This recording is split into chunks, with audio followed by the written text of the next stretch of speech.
contra esto no, contra esto sí, contra esto no. El sistema inmune viene preparado por la evolución para saber contra qué responder y cómo responder. Porque no es solo responder, sino activar los mecanismos de respuesta ideales para la historia que está contando ese guión, tal cual hace Medvedev. Resulta que el sistema inmune está lleno de actores celulares y moleculares. Esos actores se agrupan en dos grandes compañías teatrales que se dan en llamar sistema inmune innato y sistema inmune adquirido o adaptativo. Estas dos compañías teatrales tienen la capacidad de interpretar el guión de la evolución, de entenderlo de manera diferente. Tienen herramientas diferentes para comprender lo que dice ese guión de la evolución. Pero una vez que lo entienden y lo interpretan y lo ensayan cada uno en su espacio, luego lo ejecutan de manera coordinada. Esas dos compañías de teatro se ponen de acuerdo y presentan la obra de manera coordinada, de modo que el público no se da cuenta que cada uno de esos actores ha interpretado el guión de la evolución de manera diferente.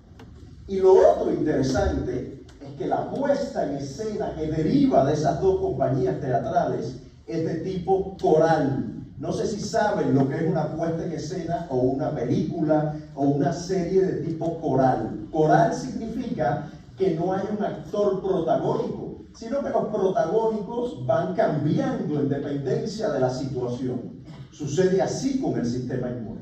Hay actores que en determinadas circunstancias son protagónicos. Los eosinófilos, los macrófagos, los linfocitos T citotóxicos, los linfocitos NK, dependiendo de la circunstancia que se presenta, así será el componente, el actor celular y molecular del sistema inmune que gane protagonismo. Por eso esa puesta en escena coordinada entre sistema innato y adaptativo es una puesta en escena coral. Pero ¿saben qué? Detrás de esta maravilla que nos ha entregado la evolución se esconden muchos misterios interesantísimos. Y resulta que igual que Jack Nicholson, que es capaz de hacer una película como Mejor Imposible, donde efectivamente estaba medio loco, porque él siempre está medio loco en todas las películas, pero es un tipo muy apasionado, él es capaz de hacer esto y capaz de hacer algo tan terrible como esto. Ese también es el sistema inmune. Si la puesta en escena sale mal, si la interpretación que se hace al guión sale mal, vamos a encontrarnos con algo tan terrible como lo que nos presentó Jack Nicholson en la película El Resplandor, que es una de las películas de terror más terroríficas que existe. ¿Está bien? Entonces, esta puesta en escena puede ser fabulosa o puede ser terrible. Y esa parte terrible es justamente la que van a estudiar la segunda mitad del curso cuando se acerquen a las inmunopatologías. Estos actores, que repito, se dividen entre componentes del sistema innato y componentes del sistema adquirido o adaptativo, como digo yo, tienen un matrimonio perfecto. Ese tipo de matrimonio que está peleando a lo mejor, pero que cuando hay que ponerse las pilas, juntos van a batallar. Bien, para lograr un único objetivo. En general, van a escuchar términos como respuesta inmune humoral, respuesta inmune celular, y seguramente esos términos para ustedes son familiares, porque ya ustedes están en una etapa de formación avanzada. Respuesta humoral, obvio, es la que involucra los llamados humores. Son todos aquellos componentes moleculares que están de pronto en la saliva, en el plasma, en determinadas secreciones de algunas mucosas, y que activamente ejecutan una acción. Son las moléculas, la actriz que guía el mecanismo efector. Mientras que la respuesta celular obviamente tiene que ver, bueno, con la acción directa de células como mecanismo efector del sistema inmunológico. ¿Está bien? Adicionalmente a estos actores, como siempre pasa en cualquier puesta en escena, en cualquier película, hay detrás de cámara un grupo de elementos que uno no ve muy bien: el camarógrafo, el vestuarista, el diseñador de, ¿cómo se llama?, de maquillaje o lo que fuera. Y en ese caso tendríamos, por ejemplo, una serie de barreras físicas, químicas, mecánicas, biológicas, como puede ser la microbiota, que estudiaremos un poco más adelante en el curso, y esas barreras contribuyen a aislarnos del entorno, a protegernos del entorno. ¿Está bien? Son como, imagínense una primera pared que hay que quebrar para que el sistema inmune que está atrás, esos actores del sistema inmune, respondan. Primero hay una barrera que quebrar. Esas barreras incluyen, obvio, la piel, que es la más importante de todas, y de ahí, bueno, por supuesto, los pelitos que tenemos por todos lados y que algunos se quitan y que son útiles, las secreciones, las lágrimas, el sudor, todas esas son barreras, el ácido del estómago, la microbiota, como ya habíamos mencionado, correcto. Y hoy vamos a hablar de otros elementos que están gravitando sobre estas compañías teatrales, que son las citocinas y las quimiosinas, que son proteínas de bajo peso molecular que conectan a toda esa historia. Son aquellas que están detrás de los actores soplándole al oído lo que tienen que hacer. El actor, cuando se le olvida, viene una citocina y le dice: oye, acuérdate que tú lo que tienes que producir interferón gamma. Oye, acuérdate que tú lo que tienes que ir y moverte para allá, para donde está el... Eso es lo que hacen las citocinas y quimiosinas, y lo veremos hoy un poquito más en detalle. Y el curso va a describir las características de estos componentes celulares y moleculares en un entorno fisiológico, que es justamente la primera mitad del curso, y luego en un entorno patológico, que es la segunda mitad del curso, donde se van a acercar a hipersensibilidad, a autoinmunidad, a inmunodeficiencias, se van a acercar a la inmunooncología, etc. Correcto. Entonces, ahora sí vamos a entrar de lleno en qué hace el sistema inmunológico, cuál es su función. Vamos a dejar atrás ahora sí las compañías teatrales, a Jack Nicholson, a Meryl Streep, y vamos a entrar de lleno en inmunología de verdad. Aunque todo lo que les he contado les permite dibujar la historia, es útil. Pero bueno, ¿para qué sirve el sistema inmune? El sistema inmune existe. Dios y Darwin nos dotaron del sistema inmune. ¿Para qué? Para mantener, restablecer, recuperar la homeostasis tisular. Si yo les hubiera preguntado, algunos hubieran dicho para defendernos de lo peligroso, para defendernos, es verdad. Pero ese acto de defensa lo que busca al final es eliminar el elemento peligroso y recuperar la homeostasis tisular, la función de los tejidos. Esa es la acción del sistema inmune. De hecho, fíjense que uso el término mantener o recuperar o restablecer, porque quiere decir que el sistema inmune siempre está despierto. Hay componentes del sistema inmune que están todo el tiempo patrullando el organismo en determinadas zonas, determinados tejidos, para entender qué está sucediendo y mantener el equilibrio funcional en los tejidos. Bien, el sistema inmune no está dormido esperando que llegue algo contra lo que responder. Si estuviéramos dictando una clase a principios de los 90, yo les diría que el sistema inmune tiene la capacidad de discriminar, de discernir entre lo propio y lo extraño, lo ajeno.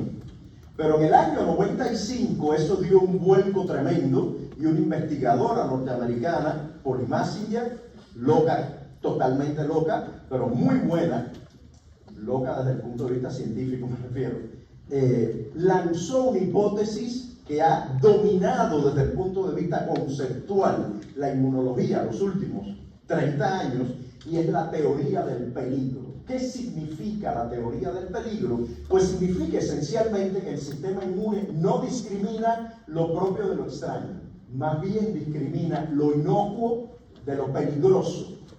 No importa si lo que es peligroso es propio o extraño, no importa.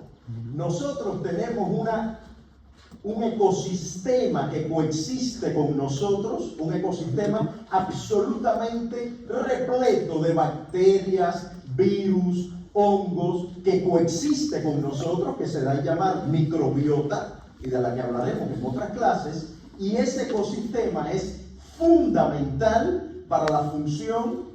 Pero primero para la digestión, obviamente, la fijación de algunos nutrientes, la incorporación de algunas vitaminas, pero también sirve como barrera de protección y además contribuye al equilibrio de la función del sistema inmune. Hay una simbiosis, una relación maravillosa entre microbiota y sistema inmune.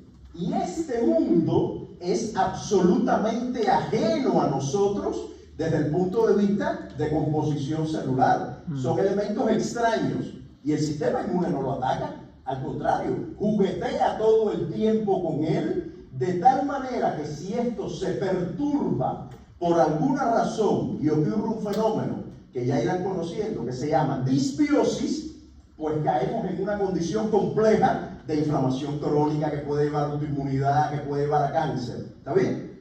O sea, esto es extraño, pero es inocuo y el sistema inmune lo respeta.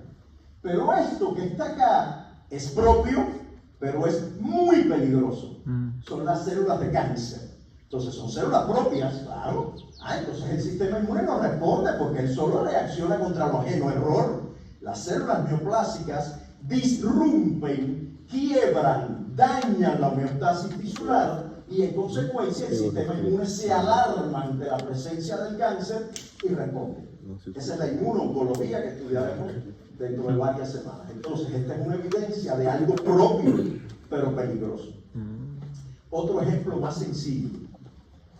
El ácido úrico, que seguramente lo estudiaron en el curso de bioquímica, que puede tener niveles elevados, que deriva directamente del metabolismo de las purinas, y estudiaron seguramente o mencionaron patologías como por ejemplo la gota, que es un proceso inflamatorio a nivel articular que tiene que ver con la deposición de sales de urato como consecuencia de la acumulación de ácido úrico.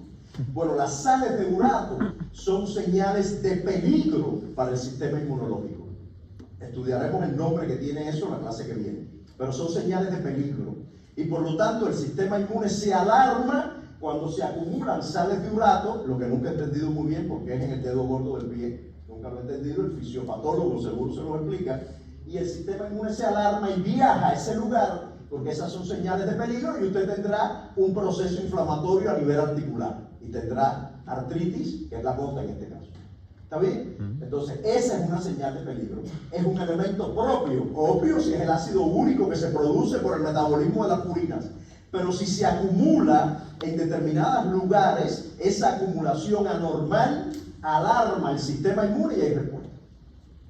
Otra que también es muy familiar, todavía más familiar que el ácido úrico, tejido adiposo visceral, la panza que tenemos aquí, los rollitos que nos salen por acá. Esta panza y estos rollitos, ustedes conocen ya de la bioquímica porque aparece, genera la acumulación anormal de tejido adiposo. Y el sistema inmunológico se alarma ante la presencia de adipocitos donde no debería haber mucho adipocito. Usted debería tener adipocitos que yo no tengo en las nalgas, por ejemplo. Dios y Darwin, que yo los menciono todo el tiempo, no me dotaron de adipocitos en las nalgas. Para algunos sí. Esos adipocitos no te hacen nada. Esos son maravillosos, te hacen lucir más lindo cuando te pones el pantalón. Pero cuando se te acumulan en los lugares donde no se te tiene que acumular, ahí la cosa se pone mala y el sistema inmune lo interpreta como peligro.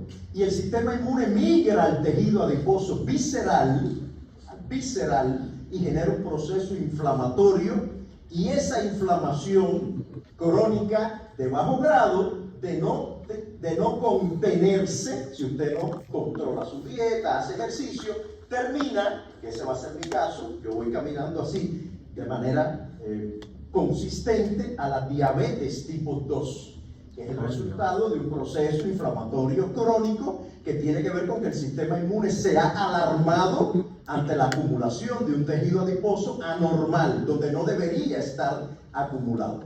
¿Está bien? Entonces esas son señales de peligro. Los adipocitos esos son extraños. No, hombre, si ellos están conmigo desde que yo soy niñito. No son extraños, son parte de mí. Pero son peligrosos por la manera en que se han conformado y han progresado donde no deberían de estar acumulados. Entonces estos son ejemplos de que el sistema inmune está buscando todo el tiempo qué cosa es peligroso y atentando contra eso peligroso y en ocasiones generando procesos inflamatorios deleterios, como lo que decía, que generan diabetes tipo 2.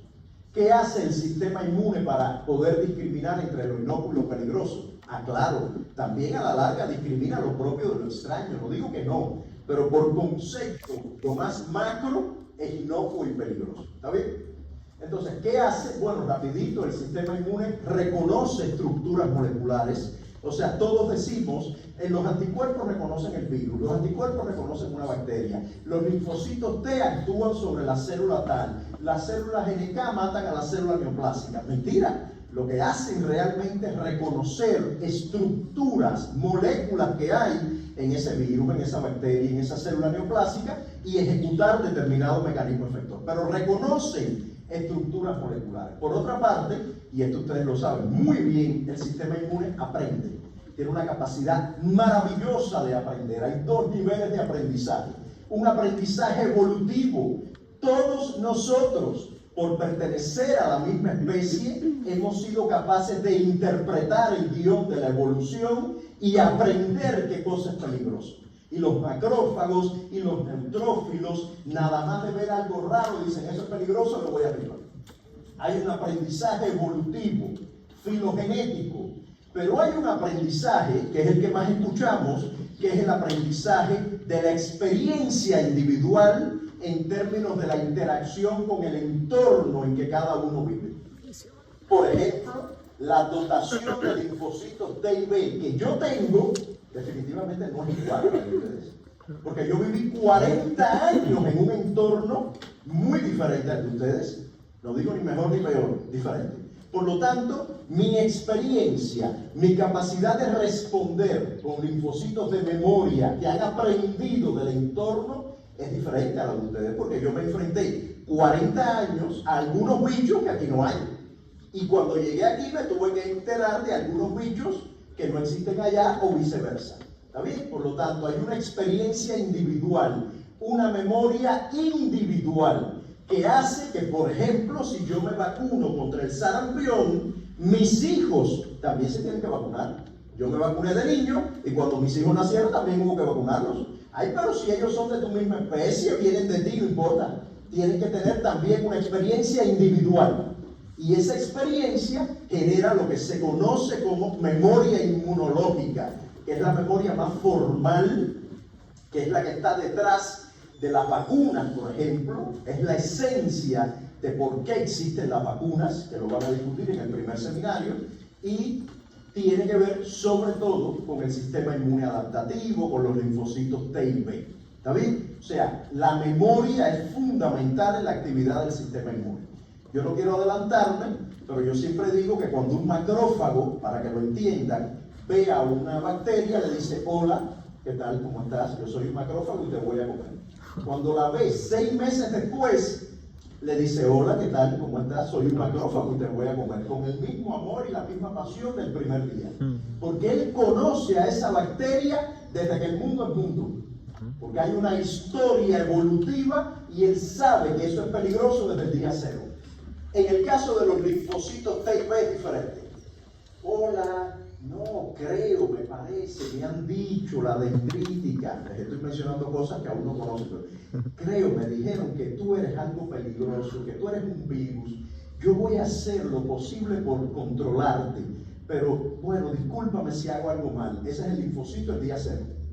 Y cuando llega el virus a los 6 meses, el linfocito le parte para arriba con una fuerza sin pensarlo, porque ya él lo aprendió. Y él tuvo una memoria, una experiencia que le permite tener una respuesta mucho más eficaz desde el día cero, porque ya se encontró con ese antígeno por primera vez. ¿Está bien? Los macrófagos lo hacen bien desde el primer día, porque tienen una memoria evolutiva. Los linfocitos necesitan experimentarlo y después es que lo hacen mejor.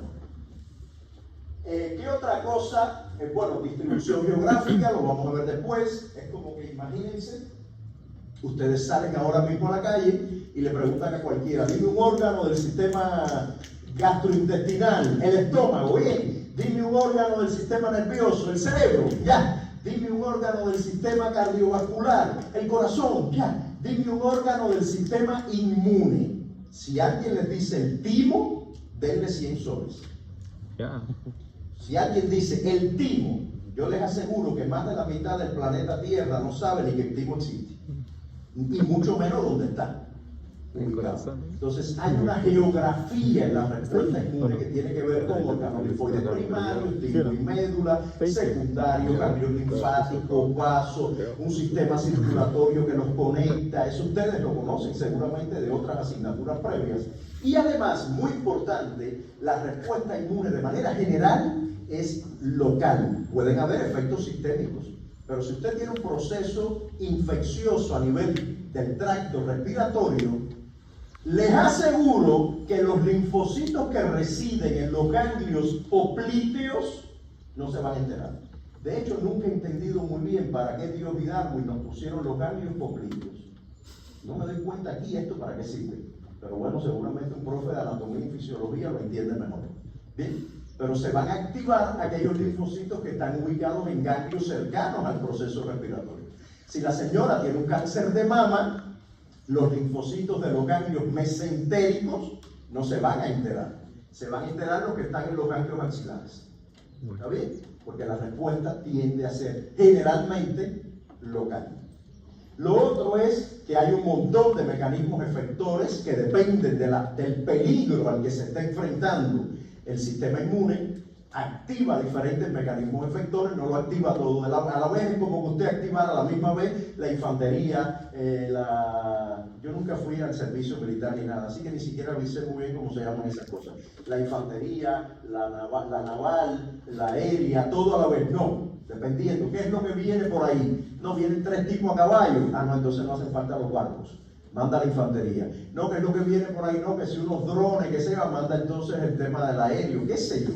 Bien, el sistema inmune se organiza en dependencia de cuál es el peligro. No gasta balas por gusto. Bien, lo próximo,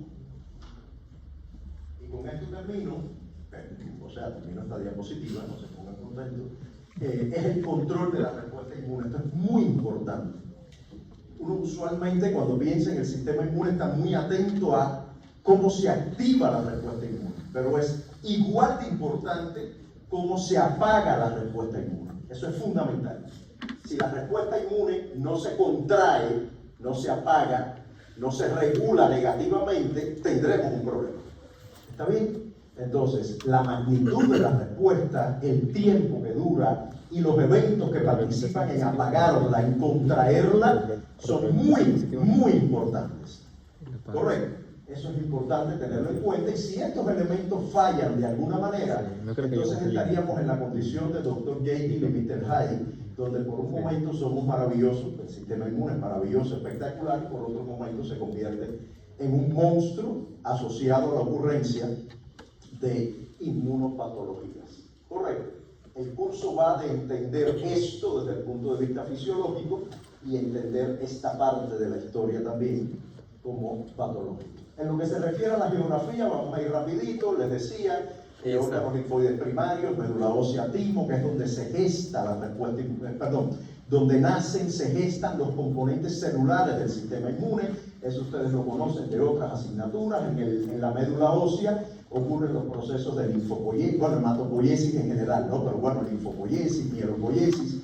Pero, como siempre digo, cuando los linfocitos T, estos que están acá, son bebés chiquiticos, alguien les dice, ¿qué tú quieres ser cuando seas grande? Y el linfocito T dice, ese que todavía no es T, dice, yo quiero ser una célula T. Como ustedes decían, yo quiero ser médico. Él dice, yo quiero ser una célula T. Él está en la médula y alguien lo toma de la mano y lo lleva al timo, y es en el timo donde se completa la maduración del linfocito T. ¿Está bien? Entonces, las células T son peculiares y en el timo es donde está la escuelita que le hace entender contra qué debe responder, cómo responder, y eso lo estudiaremos también en el curso más adelante. Y en lo que se refiere a los órganos linfoides secundarios, bueno, les decía, los ganglios linfáticos, el vaso, que están distribuidos de una manera muy racional, excepto los poplíteos, que sigo sin entenderlos, pero los demás están bastante bien distribuidos, los inguinales, los axilares, y obvio lo que tiene que ver con el tracto respiratorio. Y por ahí hay algo que se llama MALT, que no está aquí, pensé que estaba, MALT, que es el tejido linfoide asociado a mucosas. que incluye el GALT, por ejemplo, que es el que tiene que ver con el sistema gastrointestinal. Ahí están las placas de Peyer, por ejemplo. Está el BALT, que tiene que ver con el sistema respiratorio, que es menos estructurado, porque estos componentes o estos sitios inmunológicos, pues, tienen estructuras, algunas encapsuladas, otras menos ordenadas, dependiendo, por ejemplo, a nivel respiratorio, es menos ordenado que a nivel de tracto gastrointestinal. Es muy importante la respuesta inmune a nivel mucosal. Obvio que es importante porque la mucosa es un sitio de intercambio importante con el entorno y ahí hay que estar muy alerta. Con respecto a los componentes celulares, a los actores celulares del sistema inmune, bueno, ya les decía que se dividen en dos grandes categorías.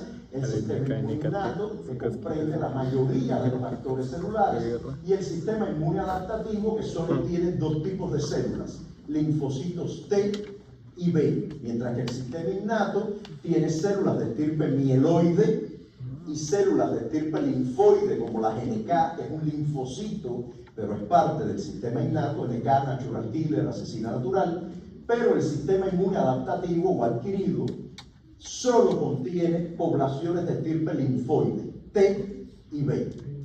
Que nadie se confunda. Esas dos poblaciones que tú dices, ay, pobrecito, el sistema adquirido solo tiene dos poblaciones, qué pena, son monstruos, monstruos. Las células B, por supuesto, son productoras de anticuerpos, mientras que las células T hacen un montón de cosas, hay un montón de subpoblaciones que tienen funciones muy específicas, muy bien definidas. Entonces, que nadie le coja pena al sistema inmune adaptativo porque solo son dos celulitas. Error, correcto. Y esas células obviamente tienen un montón de receptores que les permiten reconocer esas estructuras moleculares que le hacen responder frente al peligro. Esos receptores son muy diversos, los iremos estudiando a lo largo del curso, e incluyen, primero, un grupo de receptores peculiares, de baja especificidad, de baja afinidad, que se encuentran sobre todo en los componentes del sistema inmune innato, que son los llamados receptores de patrones moleculares, ahora no hay que aprenderse nombres, y luego están los receptores de antígenos del linfocito T, TCR, y del linfocito B, BCR. Un detalle importante. Cuando me oigan mencionar palabras en inglés, términos en inglés, que van a estar todo el tiempo y que en los exámenes todas las palabras van a estar en inglés, todas las nomenclaturas, no es porque yo quiera ser esnovista, es que la inmunología está escrita en inglés. O sea, si yo leo un artículo de inmunología que en vez de decir BCR, o sea, receptor de célula B, dice RCB, no sé ni de qué diablo están hablando. Porque eso se llama BCR aquí en Hong Kong y en Rusia. ¿Ya? BCR, receptor de célula B. TCR, receptor de célula T en español. Bien, entonces estos receptores son muy peculiares, son muy específicos, tienen una afinidad enorme por las estructuras moleculares que reconocen, que son los llamados antígenos, y además tienen una peculiaridad que ahora no vamos a explicar en detalle, pero se distribuyen de manera clonal. Esa es una peculiaridad del sistema inmune adaptativo, distribución clonal de los receptores de antígenos. Pero lo veremos más adelante, ahora no nos vamos a perturbar con eso. En términos de componentes humorales, ya les había mencionado las citocinas, son muy importantes, hay una cantidad enorme. Hay citocinas que se han descubierto cuando, como les decía yo, ya yo era maestro en inmunología. Y de pronto me decían, oye, hay una citocina nueva. No puede ser, por Dios, no puede ser. Ya, o sea, eso ha venido creciendo en los últimos tiempos. Y acá en el curso, obvio, no hay que aprenderse cada una de las citocinas, pero sí entender los grupos funcionales, qué acción tienen, inflamatoria, antiinflamatoria, estimulación de respuesta celular, de respuesta humoral, lo que sea. ¿Está bien? Entonces, luego está el sistema de complemento, que es un componente humoral muy importante del sistema inmune innato, sistema de complemento, que lo vamos a estudiar la semana 4 del curso, que son un montón de moléculas que hay a nivel plasmático y que tienen funciones muy diversas, proinflamatorias, estimulación de fagocitosis de macrófagos, lisis bacteriana, o sea, es un sistema muy interesante. No sé si esta clase la dicté yo o no, ya veremos. Y luego están los anticuerpos, de los cuales ahora no voy a hablar nada. La clase que viene está dedicada exclusivamente a los anticuerpos. Solo les presento la diversidad de anticuerpos que existen, que ustedes seguramente conocen: IgA, IgM, IgD, IgE, bla, bla, bla. Bien, entonces esos son componentes humorales muy importantes en la función del sistema inmune. Y ahora vamos a lo que será la parte final de la clase, donde vamos a concentrar la atención en las citocinas y en las quimiocinas. Mira, de verdad tú esto lo vas a ver después. En vez de aprovechar esta hora y media, lo vas a ver después. Bien, por cierto, un detallito que no mencioné, aunque está en el correo. Con mucha fuerza están exigiendo la asistencia obligatoria a las actividades, tanto teóricas como de seminario. Hoy yo no tenía la lista completa, desde la semana que viene voy a pasar asistencia, de alguna manera. Aquellos alumnos que falten a más de 2 clases no pueden hacer ni el examen parcial o el examen final. Digo 2 clases porque tienen que tener menos del 30%. Si son 6 clases, 30%. O sea, si faltan 2, ya tienen 33% de docencia. 12. Correcto. La flojera se fue. Cada día. Voy a intentar que las clases sean perturbadoras para que no se aburran, pero bien que cargar. Ciencias básicas le va a bloquear la posibilidad de hacer el examen si faltan a más de 2 clases. ¿Bien? Entonces vamos a hablar de citocinas. Va a volver a pasar. Y con esto estamos casi cerrando la clase. La clase de hoy es muy corta, muy concreta, muy inicial. Que hablan clases para atormentarnos. No sé. Las citocinas, ¿qué son? Las citocinas para mí son como el WhatsApp del sistema inmune. Yo les decía en la imagen aquella donde estaban las 2 compañías teatrales, que por ahí estaban la gente que trabaja en atrezo, que trabaja en cámara, que están un poquito gravitando alrededor de todo, y mencioné citocinas, ¿verdad? Las citocinas son como el WhatsApp, son las que permiten la comunicación entre los componentes celulares del sistema inmune, aunque también hay interacción entre componentes del sistema inmune y células que no son del sistema inmune, células endoteliales, epiteliales, o sea, no solo contribuyen al diálogo entre componentes del sistema inmune, pero mayoritariamente. ¿Está bien? Entonces, decía, es como el WhatsApp y tiene algunas características propias del WhatsApp. Por ejemplo, a todos nos ha pasado que hemos escrito un mensaje lleno de pasión, y en vez de enviárselo a nuestro novio, a nuestra pareja, a nuestra esposa, se lo enviamos a, no sé, el administrador de la institución donde estamos trabajando. Para mí eres una cosa especial y cada vez que te veo, y tú, ¡ay, qué he hecho! O sea, porque el mensaje, la persona que lo envía es la misma persona, el mensaje es el mismo, que es la citocina, pero el receptor es diferente. Así funcionan las citocinas. Lo vamos a ver. En dependencia de cuál es el receptor, el mensaje que ella lleva puede ser diferente. ¿Está bien? Por eso se parece mucho al WhatsApp. Bien, incluso hay otra característica del WhatsApp que no la había razonado hasta ahora mismo y que también aplica acá, y es que el WhatsApp también se puede trabajar en grupo, ¿verdad? El WhatsApp grupal pasa lo mismo. Entender las citocinas es mejor hacerlo de manera grupal, de manera de perfil de respuesta, y no una a una. Porque una a una pueden verse una a otra bloqueada, potenciada por características que ellas tienen y que veremos después, y por lo tanto es mejor entender un perfil de respuesta de citocinas más que entender una sola. Por eso hay mucha tecnología que permite medir lo que se da a llamar un profile, una matriz de citocinas, por ejemplo. De pronto mides 20 citocinas a la vez en vez de medir una a una. Bien, pero lo que iba, las citocinas las podemos agrupar, y es de esta manera que yo prefiero que ustedes las comprendan, en base a su función. Hay citocinas que están muy ligadas a la respuesta humoral, a la producción de anticuerpos, a la actividad de eosinófilos, de mastocitos, como esta de acá, la 4, la 5, la 13. Otras tienen que ver con respuesta celular, actividad de CD8 citotóxico, de NK, de macrófagos, de neutrófilos, como pueden ser el interferón gamma, la interleuquina 12 y la 2, que es muy importante en la activación de células T. Luego la inflamación está relacionada con estas citocinas, la 6, la 1, el tumor necrosis factor, la interleuquina 17 son citocinas inflamatorias, mientras que las antiinflamatorias incluyen la 10, el TGF-beta, la interleuquina 35 que no incluí acá. Y hay otras citocinas que tienen que ver con memoria, como la interleuquina 5, la 7, tienen que ver con incluso los procesos de linfopoiesis a nivel medular.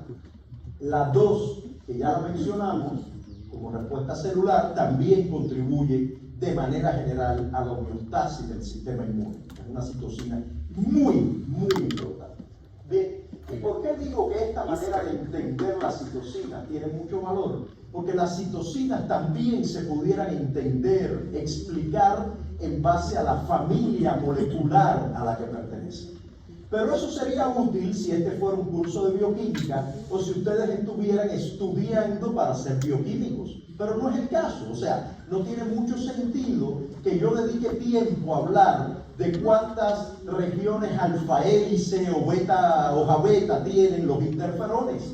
Lo más importante es entender para qué sirven los interferones. Ya el nivel secundario y terciario de las proteínas, ustedes lo conocen de bioquímica, y nada más de mirar estas imágenes saben de lo que les estoy hablando. Pero eso no es lo que a mí me interesa ahora. Me interesa que comprendan que los interferones, aunque desde el punto de vista molecular se parecen mucho, pues se dividen en dos grandes categorías: interferones tipo 1, que tiene que ver más con el sistema innato, con la respuesta directa frente a virus. Estos son comentarios generales. No se preocupen que de esto va a haber clases enteras. ¿Sí?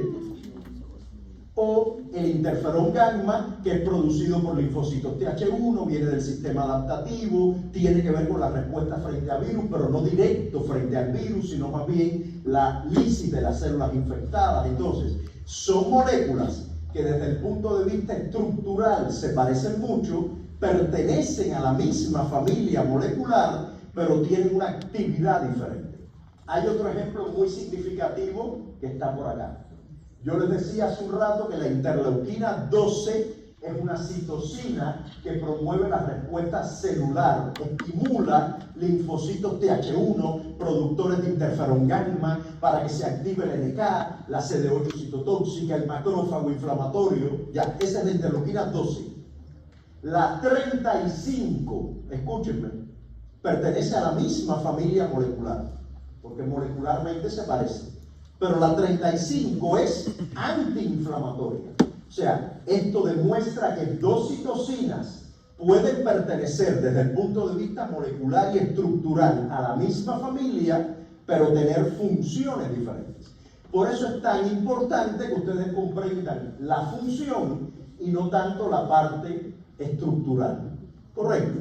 O sea, nunca les voy a poner en un examen una pregunta donde yo les diga: describa la estructura terciaria de los interferones. Tiene 3 alfa hélice, 2 hoja beta, hay un plegamiento, hay 2 regiones de torcedura, giro y torsión. Ya, eso quedó atrás en bioquímica. Lo van a, o sea, es importante que lo conozcan, porque viendo esto entienden la estructura, pero acá lo fundamental es para qué sirve cada una de ellas. En términos de la complejidad, y ya les decía que es mejor estudiarlas como perfil y no a nivel individual, en términos de complejidad hay que entender que las citocinas tienen entre ellas interacciones muy peculiares. Por ejemplo, la interleuquina 4 y la 5 son dos citocinas que promueven la producción de anticuerpos y que al actuar sobre la célula B tienen una acción sinérgica. O sea, no es lo mismo que haya solo 4 o solo 5, las dos tienen un efecto potenciador sobre la activación, diferenciación de célula B y producción de anticuerpos. Aquí hay sinergia. Pero también puede haber un efecto antagónico, o sea, de bloqueo de una citocina por otra. Las dos que por naturaleza siempre son reconocidas como antagónicas son la interleuquina 4 y el interferón gamma. Estudiarán más adelante que la 4 viene del linfocitos Th2, el interferón gamma Th1. Son las grandes enemigos. Pero por eso le digo que es importante entender el perfil de respuesta, porque si usted solo estudia el interferón gamma, puede pensar que hay una respuesta más bien de tipo TH1, estimuladora de respuesta celular, y de pronto cuando estudia la interleuquina 4 se da cuenta que no, que hay incluso más interleuquina 4 y que el efecto es antagónico. Correcto, por eso es importante entender el perfil de respuesta y no una respuesta individual. El otro fenómeno que es muy común es el efecto en cascada. De pronto una citocina, aquí está el tumor necrosis factor alfa, que es inflamatorio, puede actuar sobre un macrófago para que el macrófago a su vez produzca más citocinas. Lo van a ver con la actividad de la dendrítica. La dendrítica produce interleuquina 12 para que el linfocito T helper produzca interferón gamma. Eso es efecto en cascada. En el examen siempre hay una pregunta que dice: la citocina X, cuando actúa con la citocina Y, produce tal efecto, lo que significa A, sinergia, B, antagónico, C, cascada, D y E, dos palabras inventadas, porque, bueno, no, porque hay que poner 5. Hay algunas partes que son sencillas, pero poner 5 opciones. Cuando uno, por ejemplo, quiere preguntar sobre las etapas de la inmunoedición, que son 3, y que todas empiezan con E, eliminación, equilibrio y escape, eso es en el cáncer, poner 2 más es muy difícil, porque tiene que empezar con E, pero no puede ser elefante, tiene que ser una palabra racional. Entonces no crean que a veces es complicado hacer un examen. O sea, diseñarlo de manera coherente y racional. Bueno, esto es en cascada. El efecto pleiotrópico es tal vez el más interesante de todos y tiene que ver con el mensaje que uno manda a la persona equivocada. No quiere decir que esto sea un evento negativo, pero para que lo entiendan en el entorno del WhatsApp, ¿no?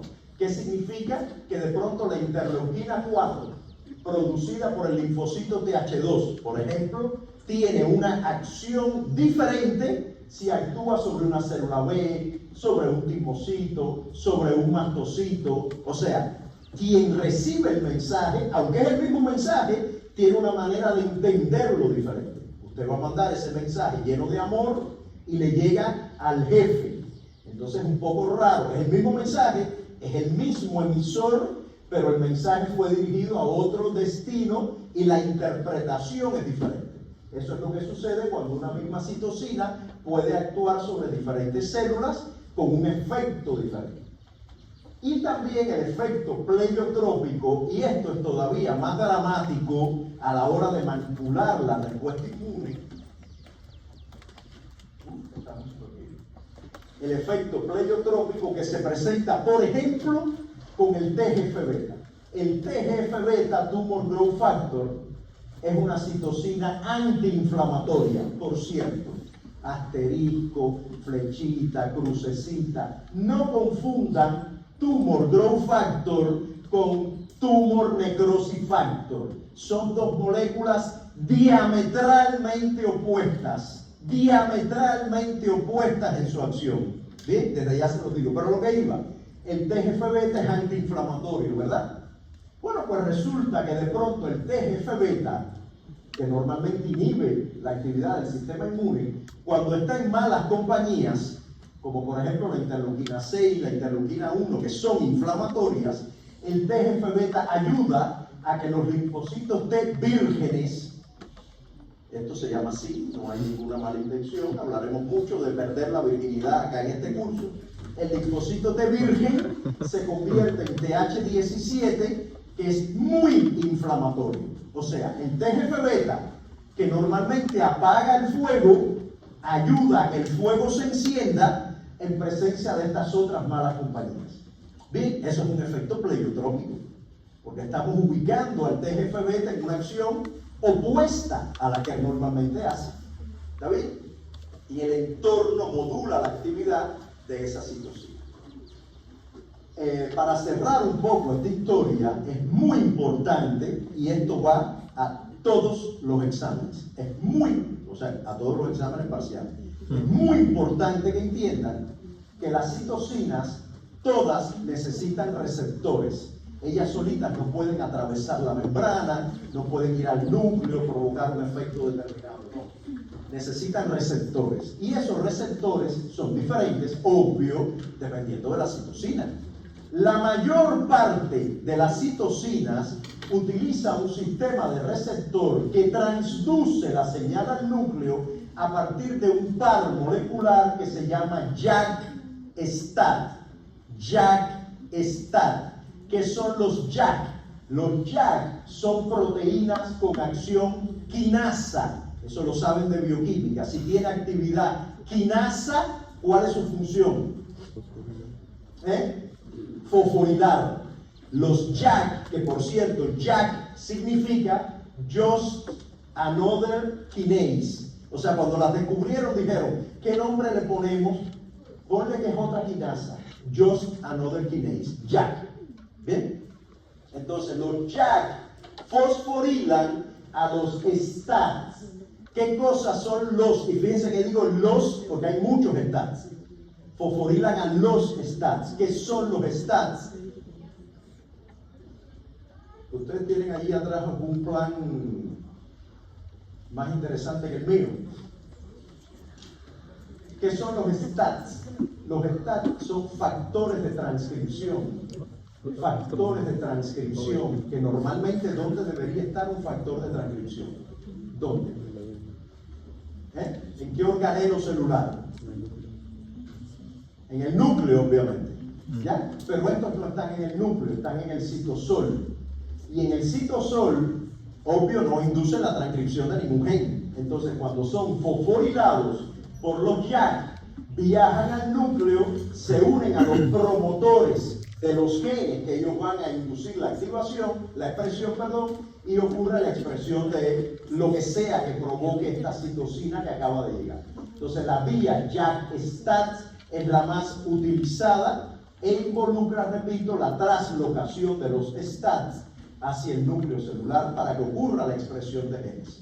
Luego hay otra muy importante, que es la vía NF-κB, que es una vía que estudiaremos más adelante en otra clase, por otra razón, que tiene mucho que ver con procesos inflamatorios. Y NF-κB, ¿en qué se parece a esta vía? Se parece en que también es un factor de transcripción que debería estar en el núcleo, pero está en el citosol. Entonces, NF-κB tiene un inhibidor que se llama IKB, y que ese inhibidor, cuando la citosina se une a su receptor, como el TNF, por ejemplo, que es inflamatorio, cuando se une al receptor, provoca que el inhibidor sea ubiquitinado, y ya ustedes saben qué le pasa a una proteína cuando se ubiquitina. ¿Qué le pasa? ¿A dónde va? Cuando la proteína es ubiquitinada, ¿qué le pasa? Ya les dije que yo soy bioquímico, así que lo voy a maltratar. ¿Qué le pasa cuando se ubiquitina? ¿A dónde va? Al proteasoma. La ubiquitinan y le hacen así, ¡pah! Es como la exoquinasa. La exoquinasa, cuando empieza a llegar glucosa, todo el mundo quiere que haya exoquinasa para que fosforile. Cuando se acaba la glucosa, porque ya usted no se, ya el tupper de lado se lo tragó completo y se acabó la glucosa, la célula le dice a la exoquinasa, exoquinasa, ¿qué tú estás haciendo? No, yo no estoy haciendo nada porque no hay glucosa. Ah, venga un momentico, la ubiquitina y le hace proteasoma. Y el proteasoma coge la exoquinasa y le hace y aparecen pedacitos de aminoácidos, bueno, pedacitos no, aminoácidos, para sintetizar otras proteínas. Aquí pasa igual. Esto se degrada y el NF-κB queda libre. ¿Y a dónde va? Al núcleo para actuar como factor de transcripción e inducir la expresión genética. ¿Bien? Entonces estas dos vías tienen esa peculiaridad, que el factor de transcripción, en vez de estar en el núcleo, está en el citosol y hay que traslocarlo al núcleo. Y hay otra vía, que es la vía MAP-quinasa, que es una vía en la cual participan una serie de moléculas. Tal vez han escuchado esta vía en biología o lo que sea, biología celular y molecular, que es una vía de transducción de señal al núcleo, también muy utilizada. Las citocinas no es la que más utilizan, pero existe esta vía también para algunas citocinas, como este ejemplo que estoy poniendo acá. Y en este caso la vía MAP-quinasa es una vía diferente. Aquí el factor de transcripción sí está en el núcleo, y ustedes saben que la vía MAP-quinasa como estas vías de señalización intracelular involucran muchos intermediarios que se van activando de manera progresiva. Yo a eso le llamo, y ese término es interesante, al menos a mí me parece muy científico, yo a eso le llamo Songo le da borondongo, borondongo a Bernabé y Bernabé a Puchilanga. Es la manera en que se van activando las proteínas de manera progresiva para que ocurra al final la expresión de la activación del factor de transcripción en el núcleo y la expresión de las citocinas o las moléculas que se vayan a producir por el efecto de la señal que trae otra citocina. Bien, esto es importante. Y vamos a cerrar la clase, bueno, la vamos a cerrar con un Kahoot, pero cerrar el contenido con quimiosinas.